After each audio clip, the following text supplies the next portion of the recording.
Hello बच्चों, मैं doctor Sharda कुमारी, भनानी महेश्वर लता संस्कृत विद्यापीठ लोहना मधुबनी से। बच्चों, आज हम उपशास्त्री द्वितीय खंड के लिए जो पूर्व में हमने कक्षा प्रारंभ कर रखा है इब्न बतूता, उसके द्वारा जो भारतीय नगरों का वर्णन किया गया है, इससे पूर्व की कक्षा में हमने दिल्ली के बारे में उसका वर्णन जो है उसको जाना। इसके बाद ग्वालियर के बारे में जो उसने वर्णन प्रस्तुत किया है उसके बारे में जाना।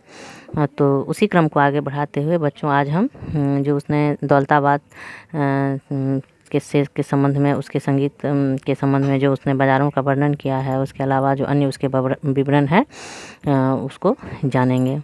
बच्चों, दौलताबाद के बाज़ार का विवरण इब्न बतूता ने जो किया है वो कहता है कि दौलताबाद में पुरुष और महिला गायकों के लिए एक बाज़ार जो है वो है, जिसे तराबाद कहते हैं।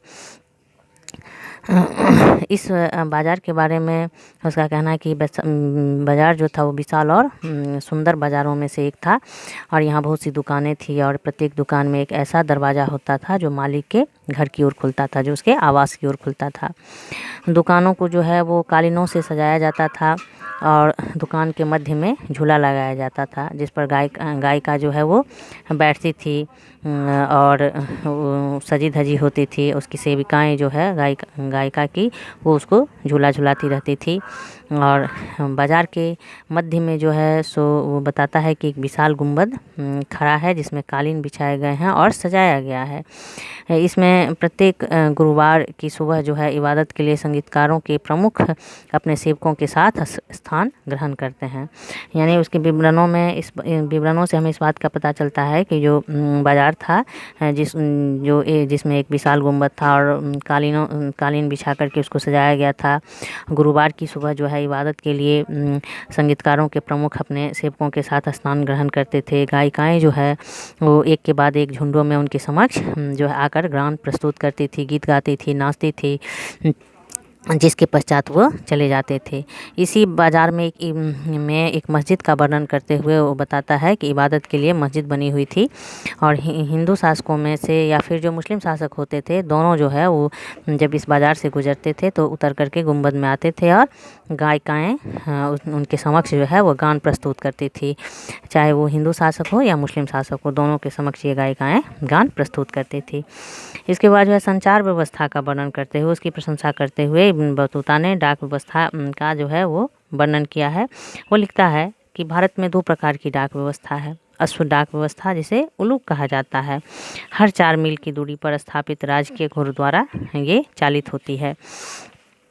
पैदल डाक व्यवस्था के का भी उसने वर्णन किया है, और बताता है कि प्रति 3 मील पर जो है वो अवस्थान होते थे, और उसको दावा कहा जाता था।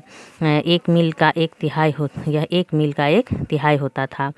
इसके बाद हर 3 मील पर जो है घनी आबादी वाला एक गांव होता था, जिसके बाहर 3 मंडप होते थे, और जिनमें लोग कार्य आरंभ करने के लिए तैयार बैठे रहते थे। उनमें से प्रत्येक के पास 2 हाथ लंबी एक छड़ होती थी, और उसके ऊपर तांबे की घंटियां लगी होती थी, जिससे आवाज़ आती रहती थी। जब संदेश वाहक शहर से यात्रा प्रारंभ करता था तो एक हाथ में पत तथा दूसरे हाथ से घंटियों सहित वो छड़ जो है वो छड़ लिए हुए वो अपनी क्षमता अनुसार तेज भागता था। और जब इसी घंटी की आवाज़ मंडप में बैठे हुए लोगों के कानों तक पहुंचती थी, जो तैयार बैठे रहते थे काम करने के लिए, तो इस बात की उन्हें पता लग जाती थी कि अब उनके काम करने का समय आ गया है, और वो तैयार हो जाते थे। और फिर जैसे ही संदेश वाहक उनके पास पहुंचता था, वो फिर उनसे पत्र लेकर के और घंटी लेकर के छड़ हिलाते हुए फिर वो अपनी ताकत लगा करके पूरी ताकत से दौड़ता था और अपने गंतव्य तक पहुंचता था।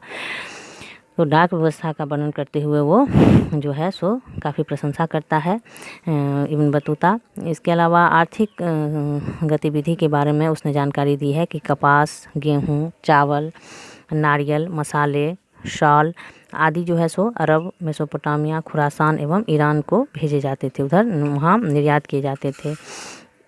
और फिर वो नारियल एवं पान के बारे में जो है इब्न बतूता ने काफ़ी रोचक विवरण प्रस्तुत किया है। उसने इस तरह के फल कभी नहीं देखे थे, और वो बताता है कि मानव खोपड़ी की तरह जो है वो एक फल होता है।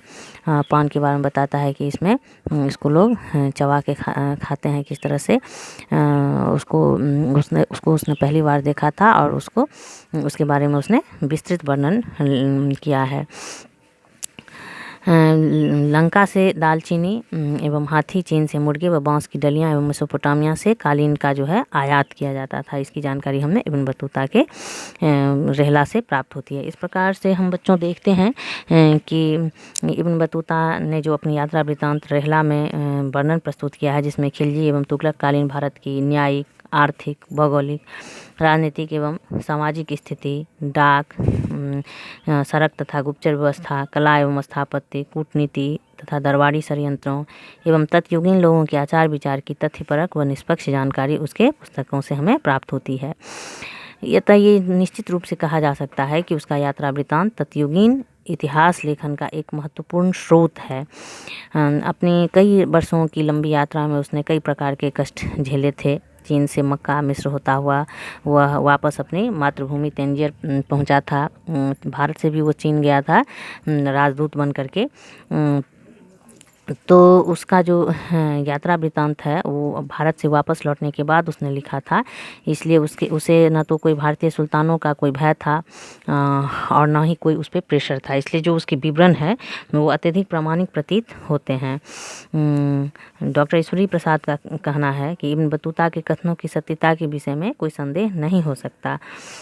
और अन्य इतिहासकारों ने भी इस तथ्य का उसके वर्णनों का समर्थन किया है, क्योंकि वह जो है निष्पक्ष होकर के सारी बातों का वर्णन अपनी पुस्तक रहला में किया है। डॉक्टर सैयद अतहर अब्बास रिजवी भी उसकी यात्रा विवरण को जो है सो ईमानदारी से लिखा हुआ बताते हैं। तो इस तरह से हमने इब्न बतूता के द्वारा जो भारत के संबंध में या फिर अन्य जगहों के संबंध में भी जो वर्णन या जो उस समय के युग का इतिहास प्रस्तुत किया गया है, वो इतिहास के छात्रों के लिए उस समय को जानने के लिए काफ़ी महत्वपूर्ण स्रोत के रूप में उपलब्ध है।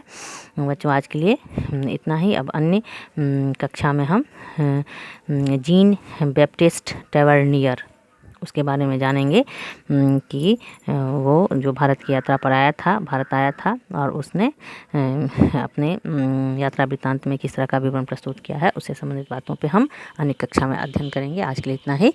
धन्यवाद।